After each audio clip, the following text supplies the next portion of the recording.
자, 우리가 함께 오늘 이 시간 말씀 함께 나누도록 하겠습니다. 오늘 저는 여러분들과 함께 성령과 말씀으로라는 제목으로 함께 은혜의 말씀 나누도록 하겠습니다. 지난주 우리는 안디옥 교회에서 벌어졌던 그 유대 그리스도인과 헬라 그리스도인 사이에서 헬라 그리스도인들이 정말 온전한 교회 일원이 되려면 모세의 할례와 율법을 지켜 행해야 된다, 이것을 요구하면서 벌어졌던 그 갈등에 대한 문제를 살펴보았습니다. 안디옥 교회의 대표가 되어지는 바나바와 바울은 우리 이 교회의 주인이다, 우리가 전도를 하면서 얼마나 애썼는지 아느냐, 너희는 몰라서 하는 이야기다라면서 그들을 무시하지 않았습니다. 정죄하지 않았어요. 오히려 변론을 하며 이야기를 나누며 함께 그 문제를 풀어가려고 애쓰는 것을 살펴보았습니다. 여러분, 다른 사람이 특별히 의견의 다른 사람들과 함께 이야기 나누고 그들에게 설명하고 그들 설득하는 일 결코 쉬운 이야기 아닙니다. 많은 노력이 필요하고요, 많은 시간이 필요하고, 무엇보다도 감정적으로 정말 힘든 이야기입니다. 하지만 그럼에도 불구하고 바울과 바나바가 이처럼 대화를 통해 이 문제를 해결하려 했다라는 것은 교회의 주인이 사람이 아니다라는 거예요. 하나님이 계시기 때문에, 그것을 그들이 믿기 때문에 이와 같은 일을 이렇게 문제를 해결했던 것입니다. 자, 오늘 본문 말씀은 이제 지난주에 이어서 이제 안디옥 교회의 이 문제를 가지고 예루살렘 교회로 오게 됩니다. 예루살렘에 모여서 교회 지도자들이 함께 이야기를 의논하게 되어지는데, 이 과정 가운데 어떻게 그 문제들을 풀어가는지 그 과정을 살펴보면서 우리들의 인생 가운데 찾아오는 그 문제들, 어떤 신앙적인 중요한 결정을 내릴 때 우리가 어떻게 이것들을 해야 될 것인지 함께 정말 깨닫는 귀한 은혜의 시간들 되어주시길 바라겠습니다. 자, 먼저 오늘 사도행전 15장 2절과 4절 말씀 잠깐 좀 보시도록 하겠습니다. 2절 말씀 보시면, 바울 및 바나바와 그들 사이에 적지 않은 다툼과 변론이 일어난지라 형제들이 이 문제에 대하여 바울과 바나바 및 그 중에 몇 사람을 예루살렘에 있는 사도와 장로들에게 보내기로 작정하니라. 안디옥 교회 대표단이 구성이 되었습니다. 여기에는 바울, 바나바가 있고 그리고 몇 명의 사람들이 포함이 되어 있었어요. 자, 4절 말씀을 보시면 이들이 예루살렘에 도착해서 교회와 사도와 장로들에게 영접을 받고 그들이 환영을 했죠. 그리고 이제 하나님이 자기들과 함께 계셔서 행하신 모든 일을 말하였다로 기록했습니다. 안디옥 교회가 지금까지 어떻게 믿음 위에 세워졌고 어떻게 복음을 전하였는지, 특별히 이방인들 가운데 수없이 많은 사람들이 어떻게 예수님을 믿고 구원받게 되어졌는지 그 이야기를 전했습니다. 자, 그런데 여기에서 우리가 주목해서 살펴보아야 될 부분이 2절 말씀을 보시면 바울과 바나바와 및 그 중에 몇 사람을 이라고 되어 있어요. 이 안디옥 교회의 대표 사절단이 누구였을까라는 점입니다. 이게 왜 중요하냐면요, 여러분, 그 갈라디아서 2장의 말씀을 보시면 이 대표 사절단에 바울, 바나바, 그리고 또 한 명의 중요한 인물이 있었습니다. 그게 누구냐면 바로 디도입니다. 디도. 여러분, 바나바가 어떤 인물입니까? 바나바는 안디옥 교회 대표 목회자였어요. 또 동시에 안디옥 교회가 처음 세워질 때 예루살렘 교회로부터 안디옥 교회가 세워졌는데 저들을 정말 신앙적으로 잘 돌보고 교회를 섬길 수 있도록 하라고 예루살렘에서 파송한 사람이 바로 바나바였습니다. 그리고 바나바는 정통 유대인 출신이에요. 그러니 바나바는 자격이 충분하죠. 바나바만큼 그 회의에 적당한 인물은 없었을 겁니다. 그런데 반면에 디도는 어떻습니까? 뭐라고 할까요? 네임 밸류라고 할까요? 다들 사도잖아요. 사도고 대부분 그 각 교회의 담임 목회자가 되는 사람들입니다. 근데 디도는 어떻습니까? 디도는 바울의 제자예요. 그러니까 그 말이 설교 시간에 이 말이 좀 적절한지 모르겠습니다만 급이 다르다라고 하잖아요. 격이 다른 겁니다. 근데 디도는 한참 어리고요, 그 담임 목회자급도 아니고 오늘날 우리들의 일로 이야기한다면 한 전도사 정도 될까? 그 정도 되는 인물이에요. 근데 그 인물을 이 바울이 왜 데리고 갔느냐라는 거예요. 그 이유가 갈라디아서 2장 1절부터 3절 말씀을 보시면 그 이유가 여기 기록되어 있습니다. 자, 말씀 보시면 14년 후에 내가 바나바와 함께 디도를 데리고 다시 예루살렘에 올라갔더니, 자, 계시를 따라 올라가 내가 이방인 가운데 전파하는 복음을 그들에게 제시하되 유력한 자들에게 사사로이 한 것은 내가 다름질하는 것이나 다름질하는 것이 헛되지 않게 하려 함이라. 지금 예루살렘 공의의 이야기를 하고 있는 거예요. 이 바울이 바나바와 디도를 데리고 왔는데, 디도가 어떤 인물이었습니까? 3절, 나와 함께하는 헬라인 디도까지 억지로 할례를 받게 하지 아니하였으니. 디도가 어떤 사람이었습니까, 여러분들? 헬라 사람이었습니다. 유대인이 아니었어요. 이방인 가운데 예수님을 믿고 교회의 일원이 되어졌고 바울의 제자가 되어져서 교회를 충성스럽게 섬기는 믿음의 사람이었습니다. 바울은 그에게 할례를 강요하지 않았다라고 이야기합니다. 오늘 바울이 왜 디도를 데리고 갔느냐, 이 바나바와 디도를 왜 데리고 갔느냐면, 바나바는 유대 그리스도인으로서 할례를 받고 모세 율법을 지켜 행하다가 예수님을 믿고 구원받아 교회 일원이 된 사람입니다. 반면에 디도는 어떻습니까? 유대인이 아니에요. 할례도 받지 않았고 모세 율법도 지키지 않았어요. 이방인 가운데 예수님을 믿다가 충성스럽게 교회를 섬기는 일꾼이 되어진 거고요, 교회 다음 세대가 되는 사람입니다. 바울은 지금 바나바와 디도라는 유대 그리스도인과 헬라 그리스도인, 그리고 이전 세대와 다음 세대에 대표되는 두 사람을 함께 데리고 가면서, 봐라, 우리 안디옥 교회는 이처럼 하나님의 역사하심으로 말미암아 유대인과 이방인이 함께 모여 하나님을 예배하고 있고, 이전 세대 다음 세대 함께 차별 없이 하나님을 예배하고 있는 믿음의 공동체이다. 이것이 바로 하나님께서 기뻐하시는 교회다. 이 이야기를 하고 있는 겁니다. 그런데 이 이야기를 들은 이 예루살렘 교회 사람들 가운데 특별히 5절 말씀을 보시면, 바리새파 중에 어떤 사람들, 유대 그리스도인들이 일어나 안디옥에서와 똑같은 이야기를 합니다. 그런데 이들이 뭐라고 이야기하느냐면, 이방인에게 할례를 행하고 모세 율법을 지키라 명하는 것이 마땅하다라고 이야기합니다. 자, 누구에게 할례를 행하라, 모세 율법을 지켜야 행하라고 말하고 있습니까, 여러분들? 이방인들이에요. 이방인. 근데 지금 이 사람들은 이방인이라 부르고 있는데 그 이방인들이 누구입니까? 안디옥 교회 성도들이에요. 예수님의 피값으로 구원받은 하나님의 자녀된 성도들이라고요.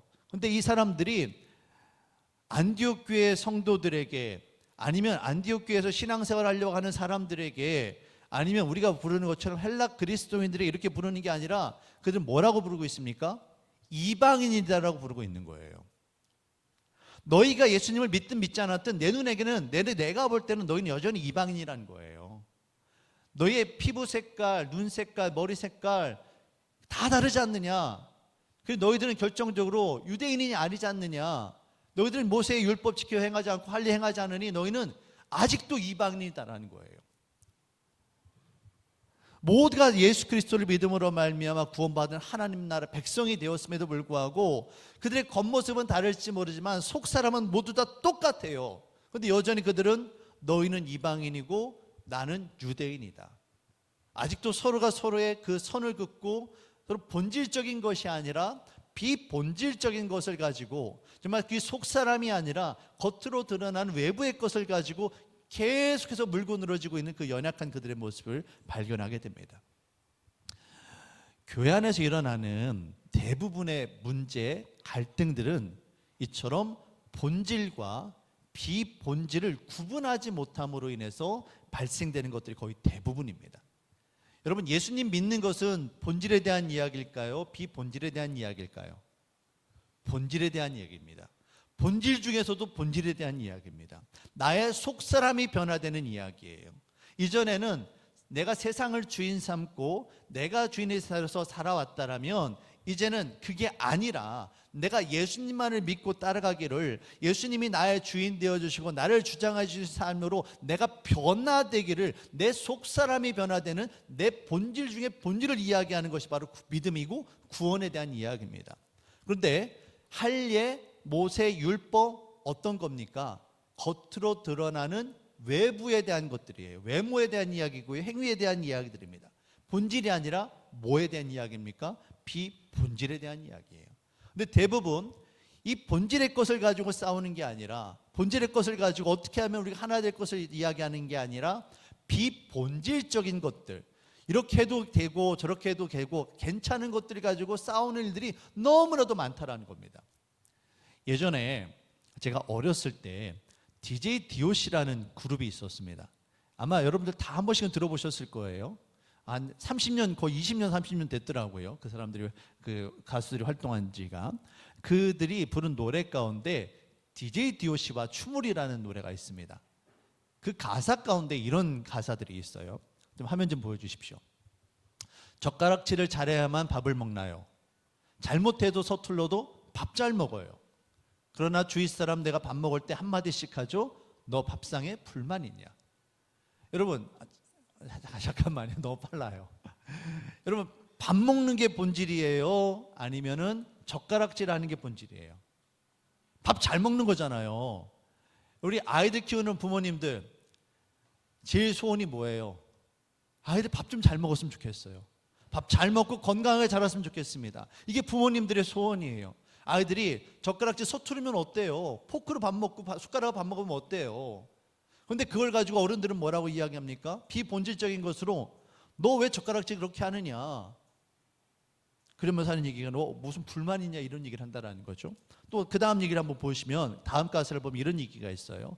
청바지 입고서 회사에 가도 깔끔하게만 하면 괜찮을 텐데, 여름 교복이 반바지라면 깔끔하고 시원해 괜찮을 텐데 왜 굳이 직장에 갈 때는 정장만 입어야 되고 왜 우리 학생들은 꼭 긴 바지를 입어야 되느냐 이런 얘기를 한다는 거예요. 요즘 어떻습니까? 학생들 여름 교복이 뭐죠, 여러분들? 다 반바지예요. 반팔에 반바지예요. 심지어는 체육복을 입고도 학교에 가요. 중요한 것은, 학생들에게서 중요한 게 뭡니까, 여러분들? 옷을 어떻게 입느냐가 중요한 게 아니에요. 학생들에게서 중요한 것은 학교 가서 공부하는 거예요. 그게 그들의 본질이에요. 그런데 어떻게 합니까? 자꾸만 세상 사람들은 비본질적인 것으로 네가 무엇을 입었느냐, 내 눈에 보기에는 너 잘못 입었다라고 이야기를 하는 거예요.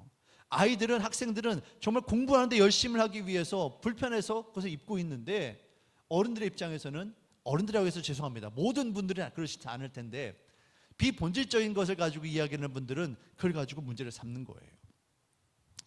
중요한 것은 오늘 우리들의 삶에 있어서 본질이 뭐냐는 겁니다. 대부분 이 비본질적인 것을 가지고 갈등하다가 싸우다가 서로 상처 있고 다투고, 그래서 교회가 갈라지는 일들이 얼마나 많은지 몰라요. 한 예로 들면, 여러분 우리 교회에도 제 오른편에, 여러분 성도님들 보시면 왼편에 성가대와 이렇게 피아노가 있습니다.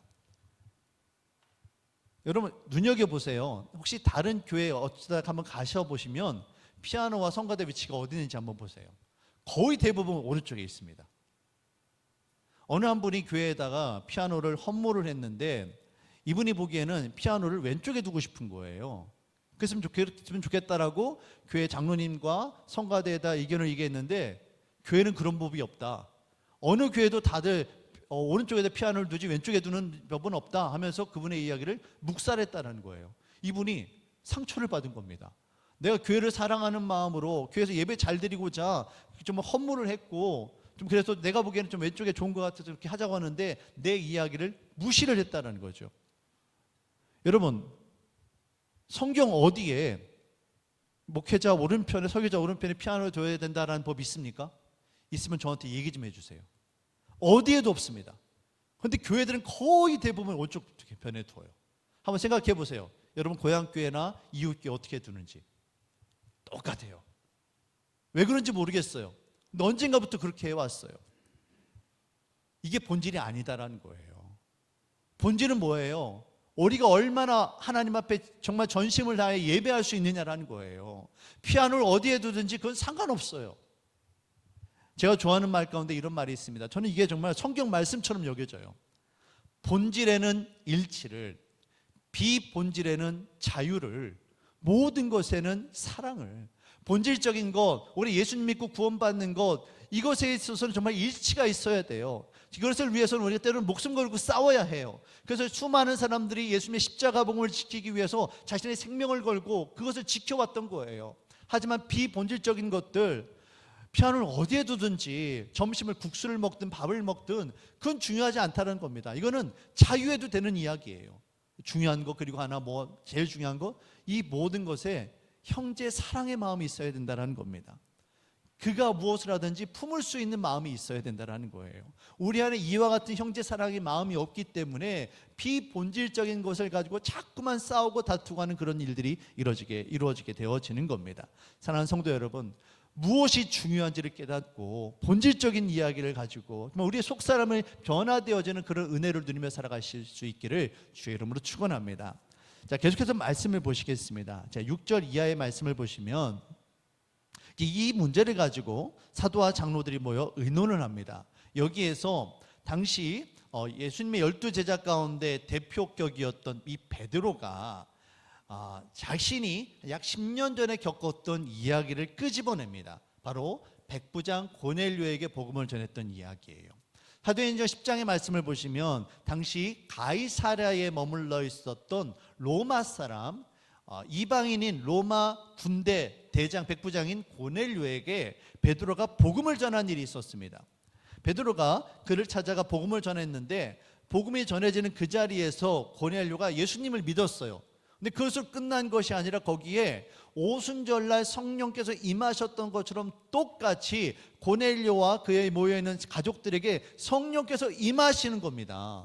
베드로가 그걸 보고 깜짝 놀랍니다.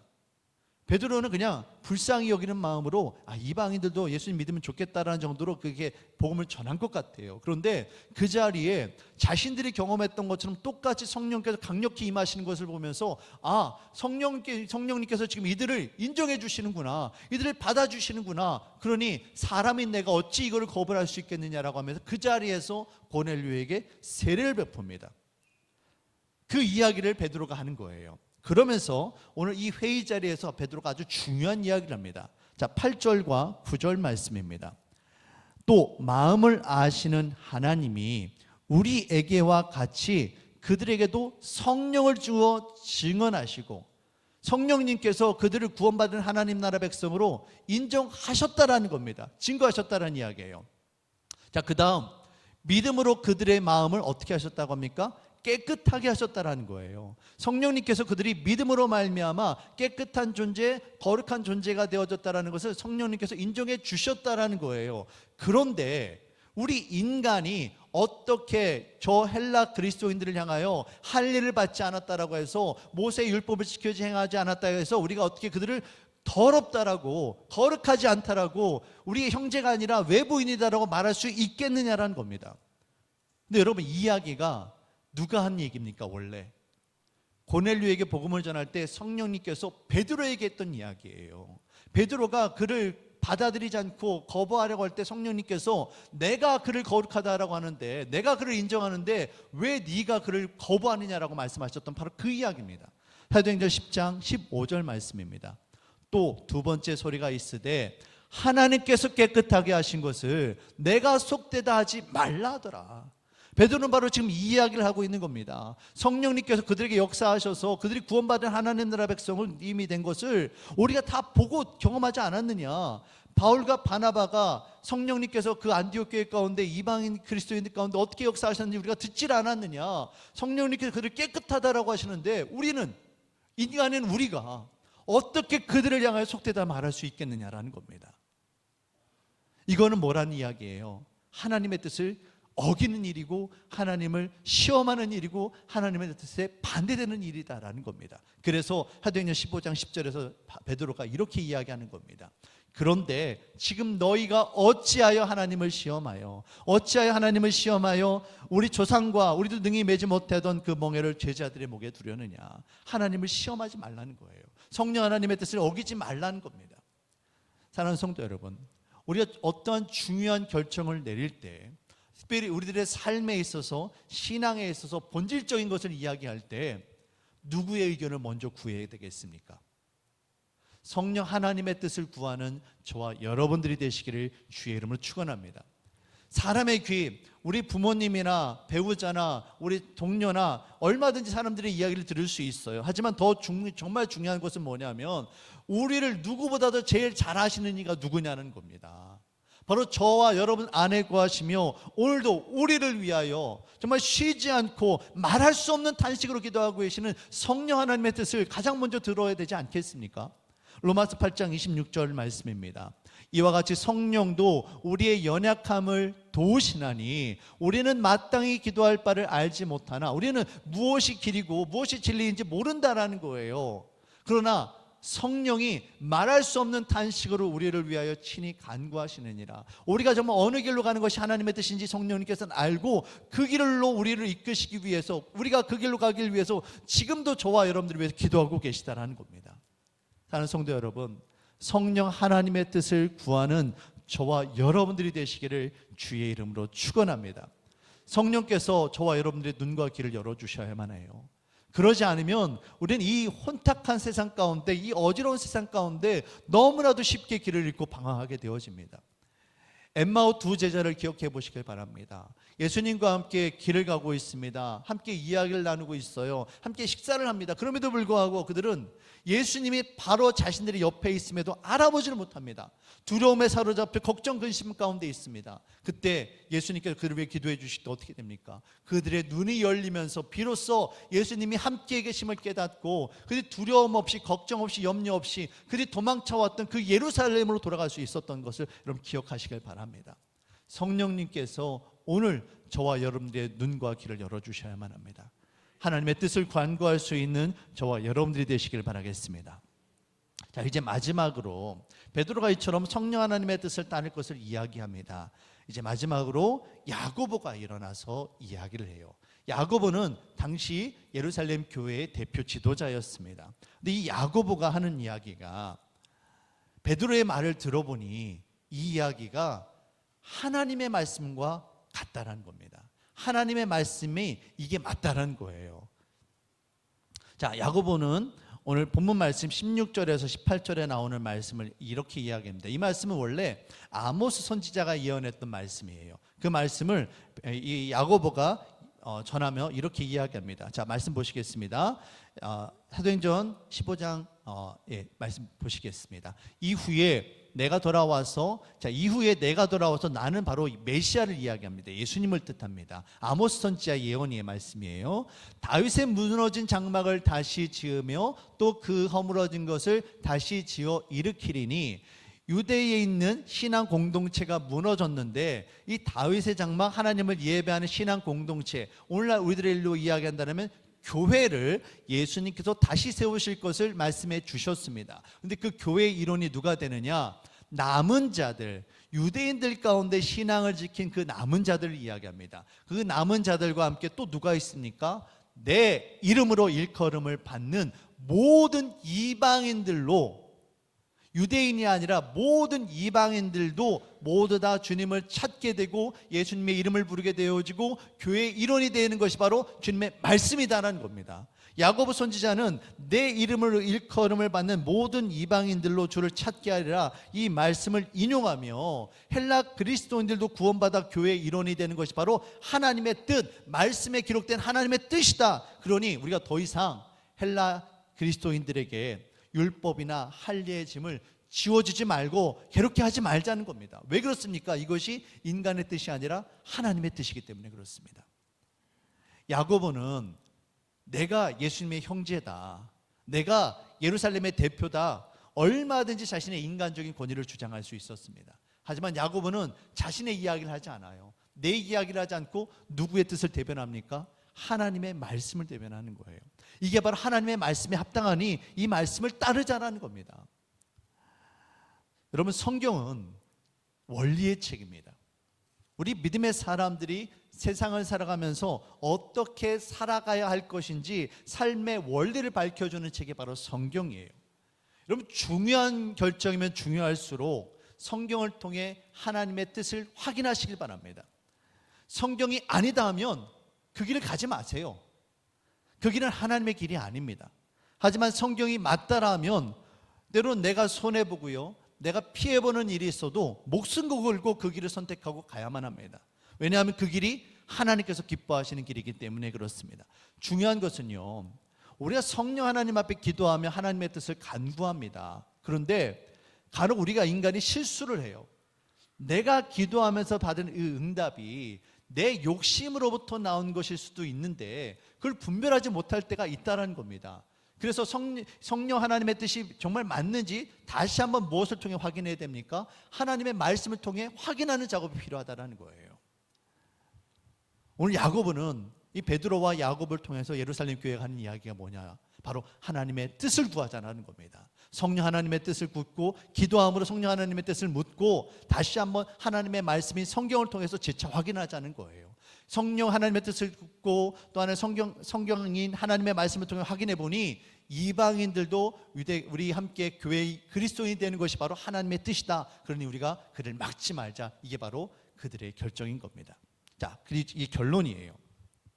야고보가 이 결정을 내리고 각 교회에다 이제 공문, 편지를 보내기를 합니다. 그 결정된 내용이 오늘 우리가 읽지는 않았습니다만 22절 이하에 나와 있어요. 중요한 부분만 제가 읽어드리겠습니다. 28절, 29절 말씀입니다. 성령과 우리는 이 요긴한 것들 외에는 아무 짐도 너희에게 지우지 아니하는 것이 옳은 줄 알았노니 우상의 제물과 피와 목매어 죽인 것과 음행을 멀리하라. 이에 스스로 삼가면 잘되리라. 평안함을 원하노라 하였더라. 먼저 이야기하는 것이 뭡니까? 아무 짐도 너에게 지우지 않겠다. 할례 모세율법 요구하지 않겠다라는 거예요. 유대인들뿐만 아니라 헬라 그리스도인들도 믿음으로 말미암아 구원받아 교회의 일원이 되는 것을 승인되어지는 겁니다. 그런데 여기에 몇 가지 조항을 답니다. 음행을 우상의 제물과 피와 목매어 죽인 것과 음행을 멀리하라. 이것을 어떻게 합니까? 스스로 삼가라. 명령이 아니라는 거예요. 절대적인 조건이 아니라 가능하면 이거 좀 피해 주십시오라고 부탁하는 거예요. 자, 그런데 이 세 가지를 왜 요구를 했을까라는 것을 생각해 보아야만 합니다. 여러분, 이 바울과 바나바 입장에서 그냥 깔끔하게 모세 율법 할례 그 필요 없다. 그냥 예수님 믿으면 구원받는 거야. 이렇게 딱 결정이 내어지면 모세와 바나바 입장에서는 정말 너무나 속 시원하잖아요. 그런데 율법을 지키면 완전히 지킬 거고 지키지 않으면 완전히 안 지키면 되는 것이지 어떤 거는 지키고 어떤 거는 지키지 말고 뭔가 애매한 부분이 좀 남아있는 것처럼 보입니다. 마치 화장실 갔다가 깔끔하게 정리를 하지 나오지 않은 듯한 그런 좀 부분이 있는 것 같아요. 근데 중요한 것은 이 야고보의 이 중재안을 바울과 바나바가 반대하지 않고 그를 받아들였다는 입장이에요. 왜냐? 이 바울과 바나바 입장에서도 유대인들이 이걸 요구하는 것이 큰 문제가 없다라고 봤다라는 겁니다. 왜 그럴까요? 이게 누가 옳으냐 누가 틀리냐 싸움이 아니다라는 거예요. 결국에는 유대 그리스도인과 헬라 그리스도인이 교회에서 하나가 되어져서 하나된 그리스도의 공동체를 이루기 위해서 필요한 일이기 때문이다라는 겁니다. 이 우상의 제물과 피와 목매어 죽인 것과 이게 연결되는 게 뭐냐면 여러분 식사입니다. 밥 먹는 겁니다. 음행을 멀리하는 건 여러분 뭔지 당연히 아시겠죠. 그리스도인이라면 정말 하나님 앞에 거룩한 믿음의 백성이라면 음행을 멀리해야 되는 건 너무나 당연한 이야기입니다. 당시 로마 사회는 정말 음행이 너무나도 음란한 것들이 가득했던 시기예요. 그때에 거룩한 하나님 나라 백성으로서 성령이 거하시는 성전인 자신의 육체를 거룩하게 지키는 것은 당연한 이야기였습니다. 그건 정말 물을 묻지 않아도 그렇게 해야 될 이야기죠. 근데 왜 우상의 제물과 피와 목매어 죽인 것을 이야기했을까? 이걸 멀리하라고 했을까? 이건 식사와 관련된 이야기입니다. 당시에 로마 사회에서 그들이 이방인들이 우상을 섬기는 사람들이 그들의 신에게 제사를 드리면 그 고기를 바치지 않습니까? 그 고기가 그대로 시장에 풀립니다. 시장에서 그 사람들이 그것을 돈을 주고 사서 먹어요. 그런데 유대인들에게 있어서는 이 우상에 제사한 것들 피와 목매어 죽인 거 먹는 것은 율법으로 절대적으로 금지하는 이야기입니다. 그런데 이방인 가운데 헬라 그리스도인들 가운데 이들은 전에도 전혀 문제가 되는 이야기가 아니었어요. 그냥 어렸을 때부터 자연스럽게 먹고 자랐던 이야기예요. 그런데 교회의 일원이 되면 어떻게 됩니까? 예배 마치고 함께 밥을 먹잖아요. 함께 식사를 하잖아요. 근데 그 자리에 혹여나 실수로 이렇게 우상에 바쳐졌던 제물이나 어떤 피가 있는 음식을 먹게 되면 유대인들은 그들을 자기도 모르게 본능적으로 그걸 멀리하게 되는 거예요. 이방인들을, 헬라 그리스도인들을 향하여 유대인들이 그렇게 하더라도 그걸 인정해 주라는 거예요. 왜요? 그들은 원래부터 그렇게 태어난 사람들이거든요. 그리고 이게 본질적인 게 아니다라는 겁니다. 이 비본질적인 밥 먹는 이야기로 교회 하나됨이 무너지지 말자, 이 이야기를 하고 있는 겁니다. 사랑하는 성도 여러분, 결국에는 이 야고보와 베드로, 바울과 바나바, 이 안디옥 교회와 베드로 교회가 모두가 이야기하는 게 뭡니까? 본질적인 것, 하나님의 뜻인 것을 붙잡아 가고 비본질적인 것, 할례나 어떤 율법 행하는 것, 밥 먹는 것, 이런 거 갖고 싸우지 말자는 거예요. 오늘 우리들의 삶 가운데, 우리의 가정과 교회 가운데 우리가 원하지 않지만 때로는 다툼과 갈등들이 일어날 때가 있습니다. 이러한 때 우리가 어떻게 이 문제들을 해결해야 할까요? 오늘 말씀을 정리하며 중요한 원칙 세 가지를 여러분에게 말씀드리겠습니다. 첫 번째, 이것이 과연 하나님의 뜻인가 확인하시길 바랍니다. 기도함으로 성령 하나님의 뜻을 구하고요, 말씀을 통해 하나님의 뜻을 확인하시길 바랍니다. 하나님의 뜻인지 아닌지가 제일 먼저 첫 번째 중요한 이야기입니다. 두 번째, 본질에 대한 이야기인가? 이것이 정말 예수님의 십자가 복음의 진리를 지키는 일인가, 본질인가 비본질인가를 이야기를 확인하라는 거예요. 만약에 내가 이야기하는 이것이 너무나도 좋은 아이디어고 획기적인 생각이다 할지라도 비본질적인 것이고 이것으로 인해서 교회가 특별히 다툼이 일어난다면 그건 중요하지 않다는 겁니다. 정말 중요한 것은 믿음이며 믿음으로 교회가 하나가 되는 것이라는 겁니다. 세 번째, 교회 하나됨을 지키는 일인가. 얼마든지 그리스도의 사랑으로 비본질적인 것을 통해서 함께 하나됨을 이루어 나갈 수 있어야만 됩니다. 아까 제가 했던 말씀 다시 한번 기억해 보시길 바랍니다. 본질에는 일치를 이루어야 돼요. 비본질적인 것에는 자유할 수 있어야 됩니다. 그리고 무엇보다도 이 모든 것들을 사랑의 마음으로 서로가 하나됨을 지켜나갈 수 있어야만 합니다. 그래서 성령께서 주시는 그 마음으로 우리의 심령이 뜨거워져야 되고요, 하나님께 주시는 그 말씀으로 냉철하게 판단하고 지켜나갈 수 있어야만 되는 겁니다. 그리고 무엇보다도 교회의 하나됨을 지켜나갈 수 있어야 되는 것이죠. 사랑하는 성도 여러분, 우리 모든 삶의 주인 되시는 하나님 앞에 겸손히 무릎 꿇고 주의 뜻을 간구할 수 있는 저와 여러분들이 되시길 바랍니다. 기도하시고요, 말씀을 읽으시길 바랍니다. 이것을 통해 하나님의 뜻이 분명하게 드러나게 될 것입니다. 그리고 제발 본질이 아닌 비본질적인 것을 가지고 서로가 서로에게 상처를 주는 일이 없기를 바랍니다. 교회는 그리스도의 사랑으로 하나가 되어져야만 합니다. 서로가 함께 이 사랑의 마음으로 품으며 십자가 복음 하나 붙잡고 믿음으로 주께서 기뻐하시는 교회, 정말 하나 되는 믿음의 공동체를 세워갈 수 있는 저와 여러분들이 되시기를 주의 이름으로 축원합니다. 사랑해 주님, 참으로 감사합니다. 오늘 예루살렘 공의회 그 이야기를 살펴보면서 그들이 어떻게 하나님의 말씀을 기초로 교회 하나됨을 지켜나갈 수 있었는지 살펴보았습니다. 오늘 우리의 가정과 우리 교회 가운데 수없이 많이 일어나는 문제들 가운데 우리가 하나님 시험에 들지 않게 하여 주시고 우리 교회를 주께서 하나됨으로 인도하여 주시옵소서. 감사드리며 예수님의 이름으로 기도합니다. 아멘. 이렇게 자리에서 일어나셔서 우리 오늘 이곳에 계신 성령님 함께 찬양하시고 기도하는 시간 갖도록 하겠습니다.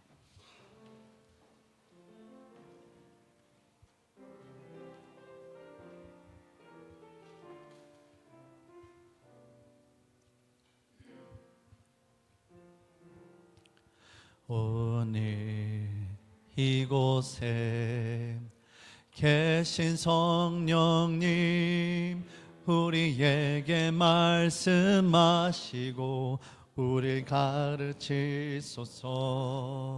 낮은 우리 마음 열어주시고 주의 빛으로 밝혀 우리 인도하소서.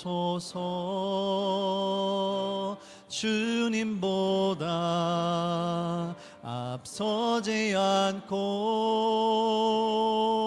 겸손하게 주님의 말씀 기다리니 주님 손에 우리 드립니다. 사랑으로 인도하소서. 오늘 이곳에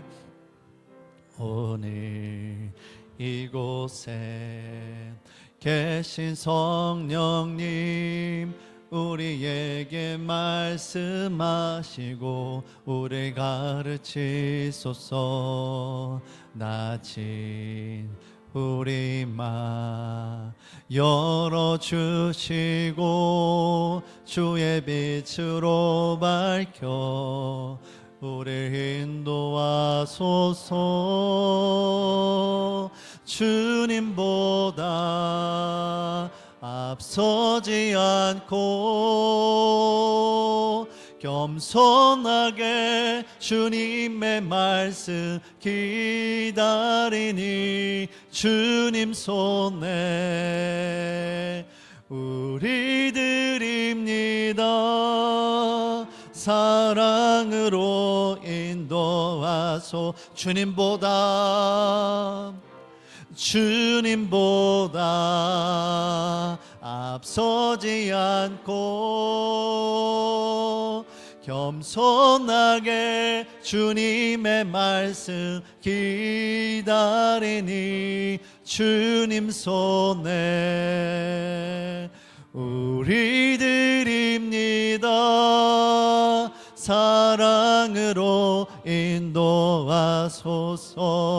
오늘 시간 말씀을 기억하며 여러분의 가정과 여러분 우리의 교회를 위해 함께 기도하겠습니다. 하나님, 우리에게 가르쳐 주시옵소서. 주님의 뜻이 무엇인지 분별하게 하여 주시고 하나님의 뜻에 순종하며 나아갈 수 있도록 인도하여 주시옵소서. 말씀으로 무엇보다도 사랑으로 우리를 인도하여 주시옵소서. 함께 이 시간 결단하며 기도하며 나아가도록 하겠습니다. 주여 하나님, 우리에게 은혜 베풀어 주시옵소서. 우리 행복한 교회 모든 성도님들의 가정과 우리 교회 가운데 하나님의 은혜, 하나님의 능력을 나타내어 주시옵소서. 우리가 어지러운 세상 가운데 흔들리지 않게 하여 주시고 서로 다투고 싸우고 갈등하고 분열하는 것이 아니라 그리스도 안에서 하나됨을 힘써 지켜나갈 수 있도록 주님 인도하여 주시옵소서. 그러기 위하여 성령 하나님의 뜻을 간구합니다. 하나님의 뜻을 깨달아게 하여 주시옵소서.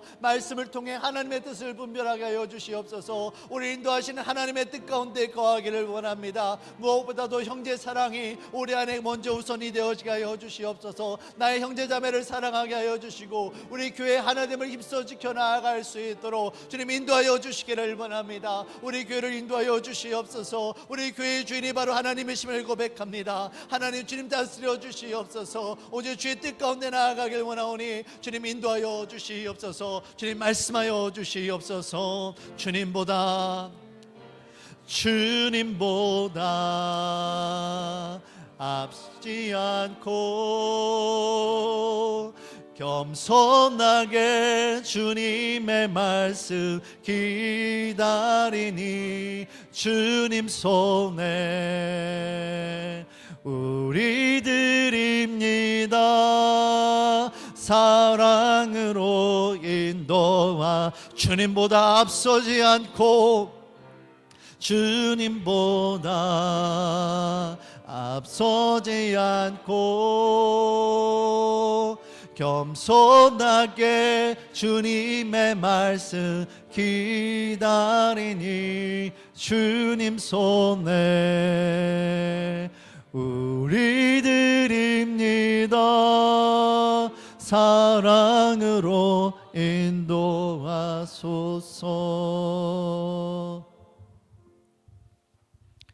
이제는 우리 구주 예수 그리스도의 그 크신 은혜와 아들을 아끼지 아니하시고 온전히 내어주신 성부 하나님의 지극하신 그 사랑과 성령 하나님의 감화 감동 교통 역사하심의 은혜가 오직 주의 말씀을 붙잡고 교회 하나됨을 힘써 지켜나가기를 위해 결단하며 믿음으로 나아가는 모든 성도님들의 머리 위에 무엇보다도 주께서 피값으로 흘려 세우신 우리의 교회 위에 지금부터 영원토록 함께 하시기를 간절히 축원하옵나이다. 아멘.